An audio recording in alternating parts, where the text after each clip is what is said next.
22 এটা ধর 22 24 26 31টা। আচ্ছা ভাবি শুনেন, আপনার বাড়িটা আমরা তল্লাশি করলাম, পরে এই গাঁজা এবং ফেন্সিডিল আমরা উদ্ধার করেছি। এগুলা কি করার ভবিষ্যতে কি আরো করবেন? আর এগুলো করিয়েন না।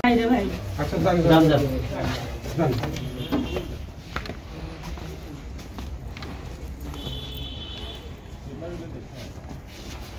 আমার সুইটারটা এটা আছে না, ওটা বানান সুইটার ভালো দেখো তো।